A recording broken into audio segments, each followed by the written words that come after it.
Hello, everyone. I am very excited to be here as part of the 42nd Annual Com Week Conference. And I want to say that this is really a cool thing. So I have some questions. Well, let me introduce myself. My name is Tamiko Washington. I teach at Chapman University in the Department of Theater in the College of Performing Arts. I teach voice, speech, and movement.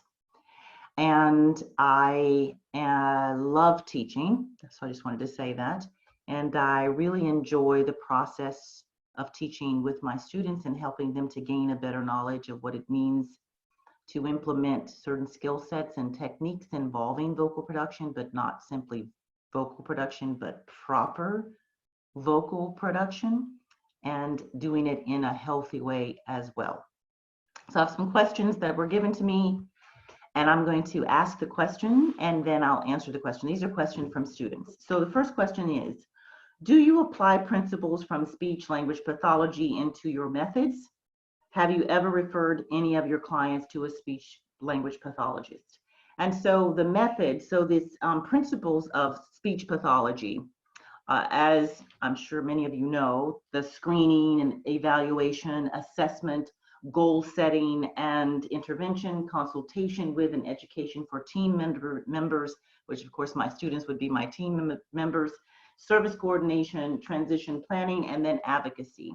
So basically in what I do, the idea is there's some aspects of those principles, but remember, it is a 4-year training program for BFA majors, both in screen acting and the theater.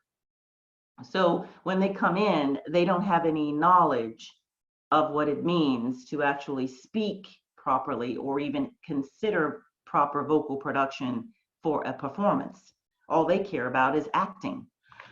So in that way, my job is to help them to understand, okay, what do you know and what do I need to help you to gain knowledge with or in terms of what is happening in vocal production in your vocal tract, so that you can speak a text, a piece of text successfully, effectively, so that the story is told effectively, so that the audience is not going to sit there and wonder, what was that word? Or why are you out of breath? Or why is there tension in your throat muscles about to explode?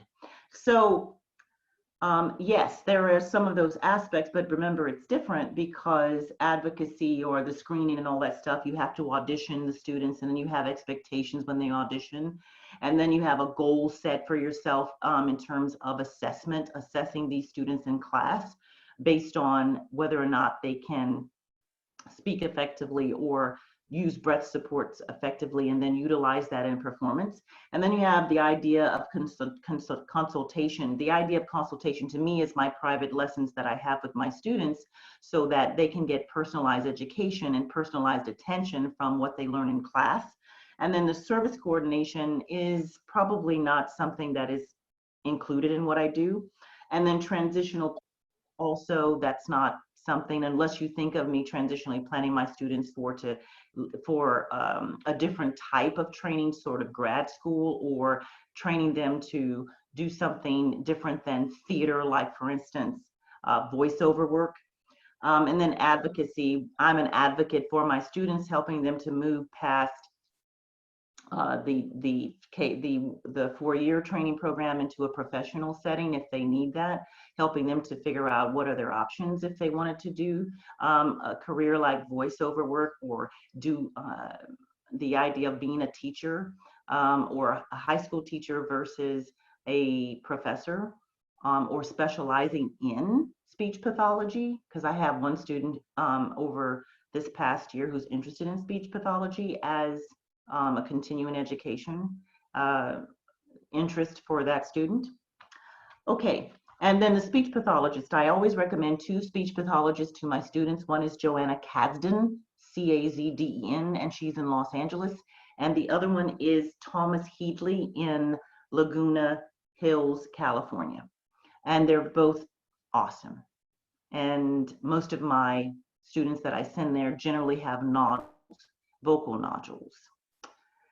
Yes. Okay, so the second question, as a vocal consultant, professor, and performer, you use your voice a lot. Are there any techniques for practicing good vocal hygiene that you recommend or that you use regularly that we can use in SLP's voice therapy? Okay, so one of the things that good vocal hygiene for me is hydration. Hydration is number one. And the reason why I say that is because a lot of my students don't necessarily have the best diets. And one of the things that they don't like to do is drink water. They love flavored drinks. They love lots of sugar, sugar drinks. And as you well know, sugar and all of that stuff is not so good for the folds. But I always tell them, hey, hey, hey, you hydrate your body, you hydrate your folds, you know what's going on. So do it.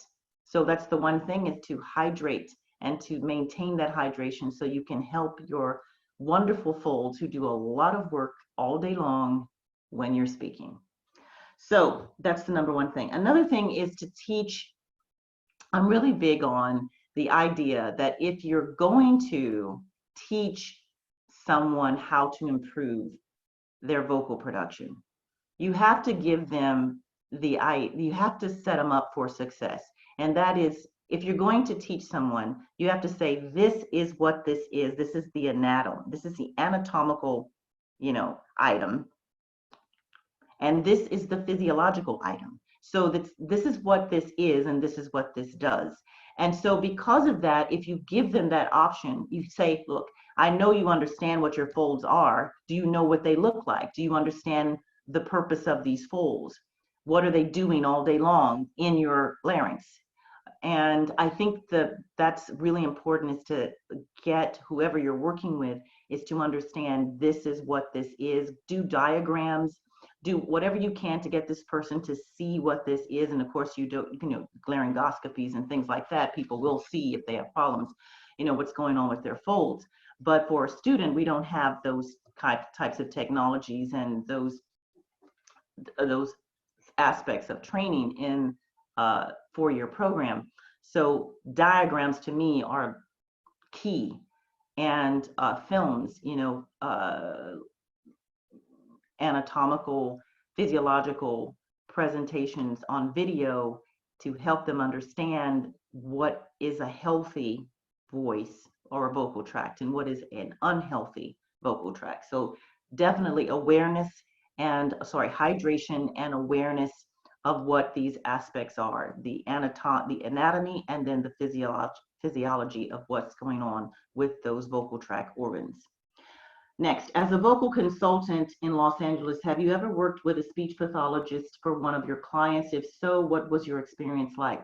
So up in LA, my clients do not have speech disorder, vocal or speech disorder. So I've never worked with my clients in Los Angeles with a speech pathologist. So I cannot speak to that, and I'm sorry that I can't, but they are. Now, my students at school, I've always recommended them to either Joanna or Thomas. And I think that it's because those are the people that I know, and I just think that's a better way for me to do that. I can't diagnose things, and that's not my specialty, but I do send them to those people, and they get helped, and they're able to have a healthy, vocal tract again. So that's what that is. The next question, what goes into preparing your voice for a performer? Have you ever had any issues with your voice due to acting? So my preparation for performance, and I'm going to say this is a big thing for me, is warm up. I am into the warm up, a warm up. I believe that it is crucial that you take your warm up seriously.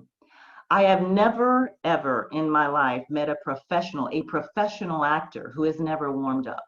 The problem is, warm up is the opposite in actors' minds of acting. All actors want to do is act. And I always say, well, you want to act, but don't you want to act brilliantly, magnificently? And if you want to act brilliantly and magnificently, guess what you have to do? You have to warm up. Now, warming up doesn't mean that you warm up for an hour. Warm up means that you have to develop a regimen that you take seriously every single time you step into that theater, go into that green room or wherever else you're going to be housed before you go on stage. Put your things down, and then you go off and you warm up with technique skill sets that you have learned. And you do that very much as part of your professional behavior in the theater. That's what you do. You can't get around it. And have you ever had issues with your voice? No, as an actor, I've never had issues with my voice because I have always warmed up, and I've always warmed up by doing things simply and specifically and being very much aware that I'm doing things simply and specifically to warm up my vocal tract, both vocally and doing that as a vocal warm up and a physical warm up. It can't be just the vocal because the body, the voice lives in the body and is expressed from the body. So it just can't be one thing. It just can't be, I'm just going to vocalize and then that's it. It's also vocalize and then physicalize what I'm doing and allowing that physical warm up to also connect to my vocal warm up. So I think those go hand in hand. When voice training actors or students, what are the common issues you find them experiencing, whether it be with their mind, physicality, anatomy, or physiology of their voice? How do you help them overcome these problems? So one of the biggest problems, and I don't really call it a problem, it's just an issue, it's a concern, and that I see actors having when they are working in class, when they are training, and that is they have the most biggest problem, of always second guessing whatever they're doing. Their minds tell them that if it's not done a certain way, it's going to stink. So they're always thinking instead of experiencing. It's like instead of really allowing themselves to feel how the voice works by allowing it to do its job. And actors are notorious for listening to themselves, listening as they act. And I always tell actors, look, you cannot train when you're acting. You can only act when you're acting.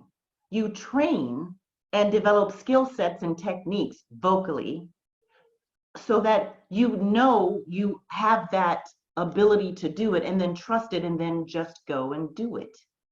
But that's one of the main issues I always had. Actors love to listen, they love to second guess, and they have the most difficult time with breath support. They never think about breath. They don't understand the impetus for breath. They don't really pay attention to how the breath supports the line or the thought. They don't understand how to replace breath in performance. They hold it for everything. It's always hold at the beginning, hold in the middle, hold at the end, and then repeat. So I think it's really important. I always tell actors, I say, look, it's not about perfection. It's about telling the story effectively. So what you have to do is trust that when you go into your warm-up and you start to practice these things, these aspects, these techniques, vocal techniques and skill sets, that remember you're in training, so treat it as that. You are growing towards competency. You're not competent now. If you were competent now, you wouldn't be here.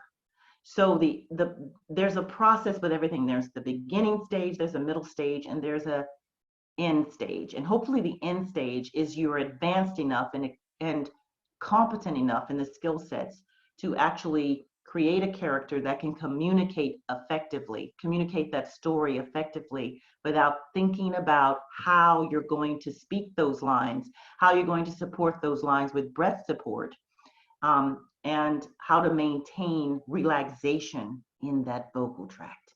Relaxation in that vocal tract. Okay, so that's how I help them. What do you do as a private voice consultant, and what did you have to do to become one? Oh, okay. So as a private voice consultant, I work with my clients with Fitzmaurice.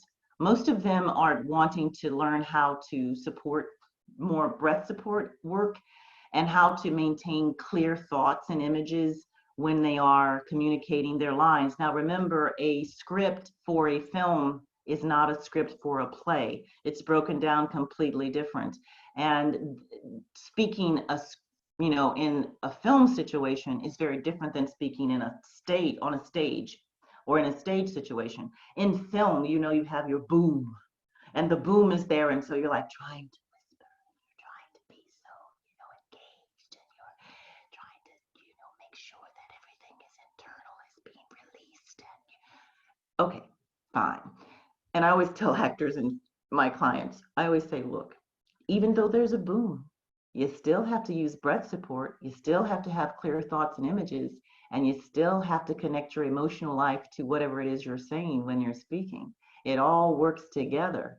So that's what I work with them, as to how to fully utilize the vocal production in acting, no matter what medium you're doing. And just because you're in film, don't think that the camera is going to allow you to speak, effectively. It's a camera. And don't think the boom is going to help you, because it won't. So that's it. And I became a private vocal coach up in Los Angeles because I basically put out advertisements for myself. I spoke with my friends. I started working with some people, some of my clients who graduated from Chapman, and then it branched out from there. And remember, everything's about advertisement and people you network, and then you move away, you move out and branch out. So that's what you have to do, is learn how to be a really good networker. And then when you're really a person who they trust and you're giving them valuable information, you're not just giving them something, to make money. Because LA has a lot of that. A lot of people make money, but that doesn't mean that you get necessarily the most proper information from all of those people, those specialists up in LA. Not to say anything about them. I'm just saying that my experience has been quite different when it comes to people who specialize in Los Angeles. I think it's really important to make sure that if you are wanting to develop clients and coach privately, make sure that you really help the client. And what I mean by that is helpful information, helpful assessment, helping that client understand what the problems are, and then working towards improving whatever those problems are, or sending that person to someone who can help him or her. So that's what I want to say to that. Can you go over, demonstrate some voice and movement exercises for actors? I would love to do that. I will tell you some things that I do. It's just because I have such little time, I can't get up and demonstrate. But one of the things that this is kind of going to coincide with another question. It's one of the things that an exercise that I like actors to do when they walk into the room from outside is to be here now, right? And the order for the actor to be here now, there has to be a level of understanding that you're coming from the outside world.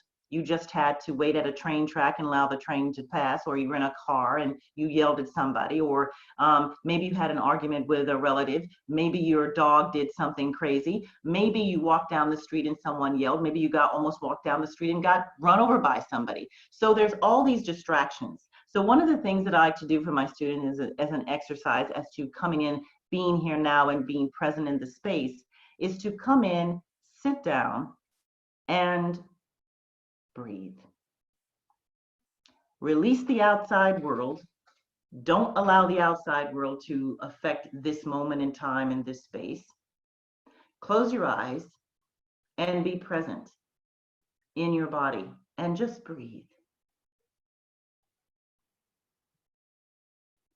And relax. And relax. And relax.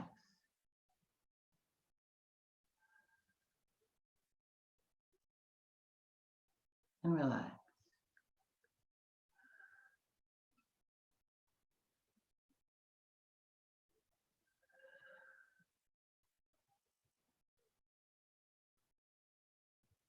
be here now. So that's one of the exercises. I wish I could do more. That's just the beginning of my students entering class. How did I choose my career path? I chose my career path because of Dudley Knight. I don't know if you know Dudley Knight, but Dudley Knight he's a speech and voice specialist at University of California, Irvine. He died about 4 years ago. He was my mentor, and I really appreciated how he approached voice and speech in my graduate school. He was fantastic. I loved Dudley Knight. And I loved him because he took the time to explain how all of those aspects work together to create the whole actor. Not just this is separate, like this is acting and this is voice and speech, but it's all a part of the performance. And that's how I really enjoyed and really loved voice and movement, and how I became to really respect the aspects of vocal production and what it can do for the actor. What has been the most memorable part of your career? The most memorable part of my career are my students. I really love my students. They are fantastic.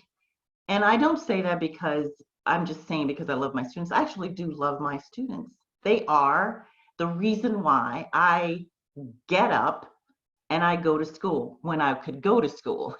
But that's why I do what I do. It's because those students come into a class and know nothing, really nothing about vocal production.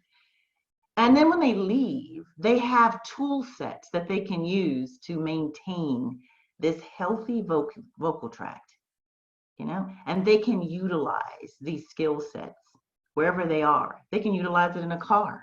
Hey, they could utilize it in outside, waiting to go inside before an audition. They can utilize it in their bedroom. They can utilize these techniques in a hallway. So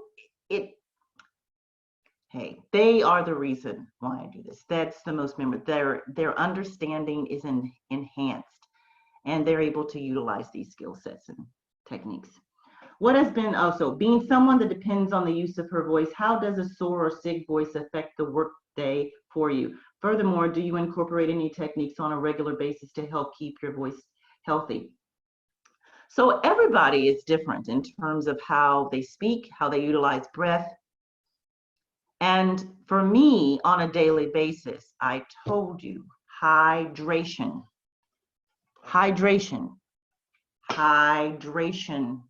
So that's how I maintain a healthy voice, and also remembering that all these speech sounds that I'm making are made on outward breath. Some speech sounds are ingressive, but I'm not talking about those sounds that are ingressive that you have to actually work to create an ingressive sound.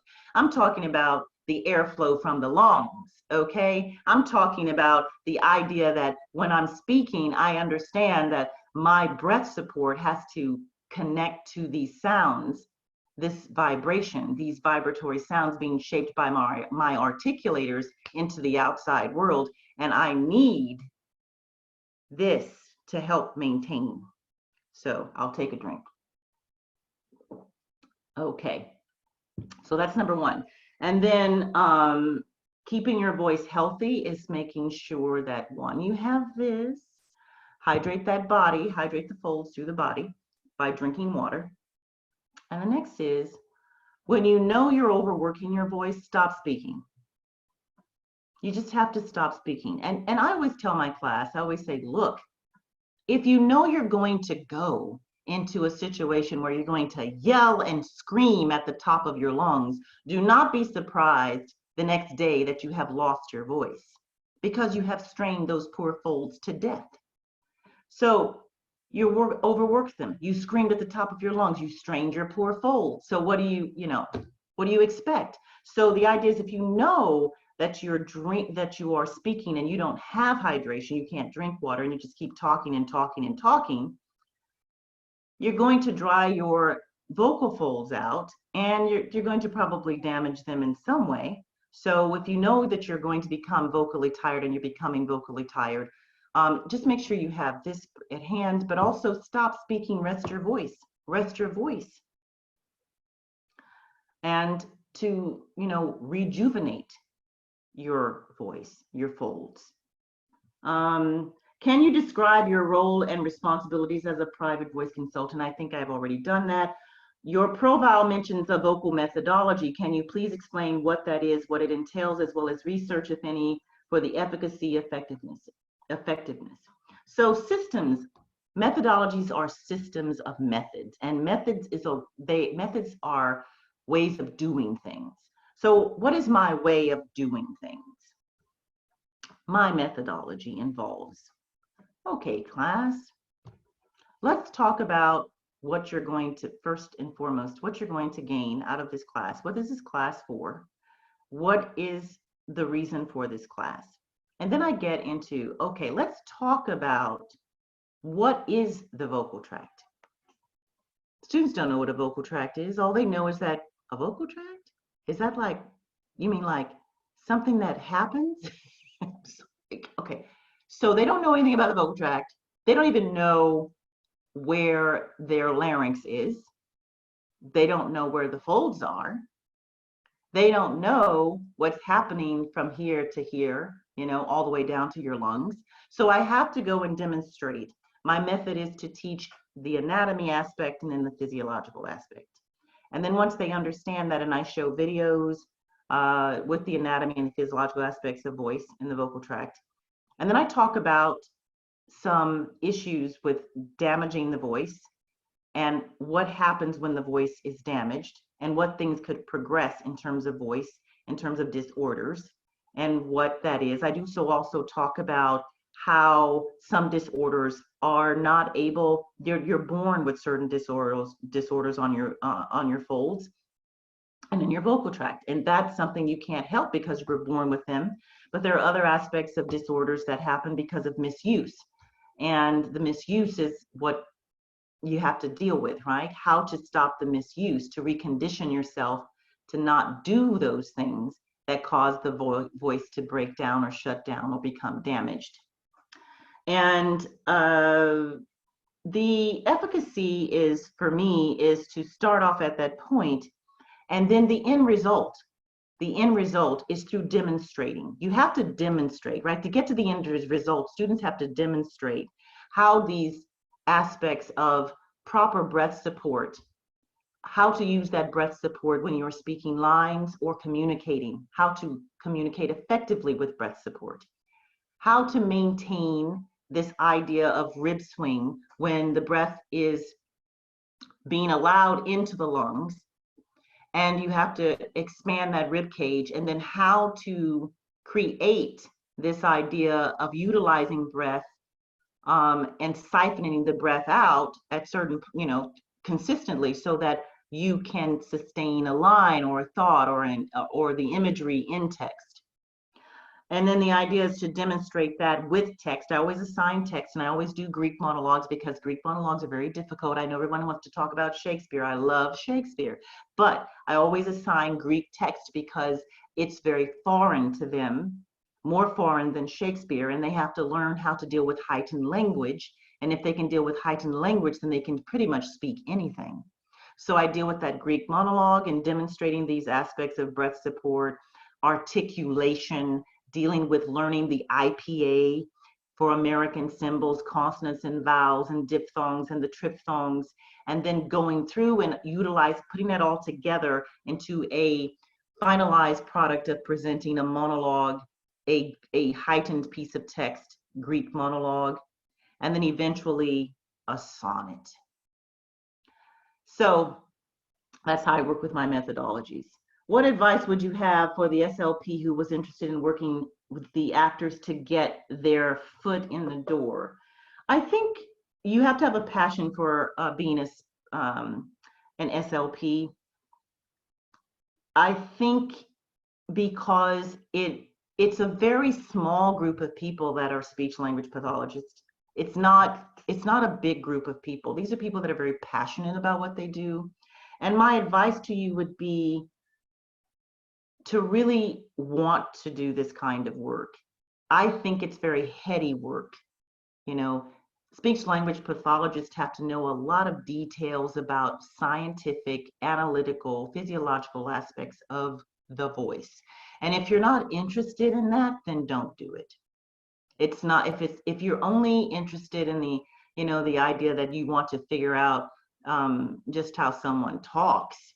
I mean, that's kind of like really far-fetched in a way, just to learn someone's talking as a SLP, but it has to be more than just your idea of wanting to be in a small specialized group of people. I think you have to have a passion for that kind of scientific, once again, analytical and anatomical, physiological aspects of voice, which I think is absolutely fantastic.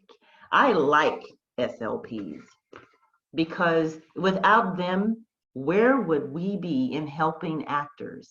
Seriously, helping actors understand how to create, how to maintain those healthy voices and stop all of those dysfunctional aspects of voice when an actor is speaking. So, and all these other disorders from childhood, from young adulthood into adolescence, into young adulthood, into adulthood, all these problems that actually stemmed from childhood or something that happened in the womb that you didn't have any aspect or any knowledge of because it just didn't happen that way. You just didn't have any knowledge of it. You just didn't understand, where did this come from? Well, it came because something happened during the creation, the formation of this body in the womb, as these aspects of, these physicalizations of your body were forming. So I think that's really, I'm all for SLPs. I am interested in her pedagogical approach. What kind of innovative activities has she incorporated in her classes? How does her background in theater inform her work as a vocal consultant? So I work with actors first and foremost in film and theater. And one of the innovative aspects of my voice work is proprioceptive work. So proprioceptive work, meaning proprioceptors, I'm dealing with your receptors, the muscles in your body. The idea of how muscle groups in the body can dictate to us how we move and how we speak. So give you an example. So if I gave you a piece of text and I said, okay, I want you to pick out 3 words in that text that really you identify with. 3 adjectives or 3 verbs, because adjectives are descriptive and verbs are active. And so I ask you to 3 adjectives or 3 verbs. And then I ask you to take one of those words, and I'm going to ask you to explore the consonants and the vowels in those words through movement. Now, what I find is that we all have relationships to sound, rhythms, sound patterns, right? That happened because when we were growing up, we developed those sound patterns and rhythms through childhood, through being babies all the way up to our little childhood. And then when I ask these students to work on this one word and explore the consonants and vowels via movement, I ask them to really delve deep into how the sound is being articulated. Now, when this is happening, the actor has his or her eyes closed, and they are moving with the rhythm of the sound as they are articulating the sound. Give you an example. Let's say my word is brave. So I ask the actor, stand, close your eyes, off you go, articulate, begin to explore the rhythms of that word through physical movement.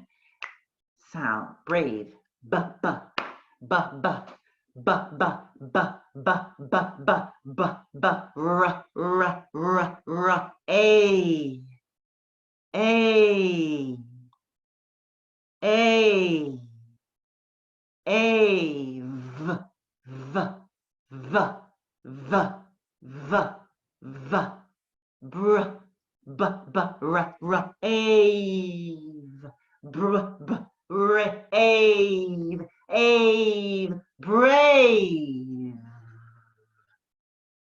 brave. And so as they're going through this articulation, this exploration of consonant sounds, They also have very specific imagery that's attached to those sounds, b, r, a, v, b, r, a, v. And those images allow them to have a deeper connection to the word. And they cannot reach this deeper connection proprioceptively through this movement of my hands and my arms and my legs. They can't reach this connection without connecting the exploration of the sounds to the movement. And when they do that, and then they open their eyes, I ask them to speak those words, and all of the, and it's pretty, I always find it amazing, all of their connection to all of the words that they chose it still remains in their body, and they're able to articulate the word more effectively by connecting that word to the imagery that actually was associated with the word in the proprioceptive movement and exploration of the sounds. So that's that. With your background in theater, has there been an interaction you've seen among your students, peers, or yourself in utilizing speech language pathologists? If not, could you see a correlation between the two fields, especially given the importance of voice and articulation in theater? And I say, yes, there is a correlation. And I say the only time that I've actually seen a correlation between speech pathologists and utilizing them with students is in the Fitzmaurice teachers. And I don't see that outside of the Fitzmaurice teachers.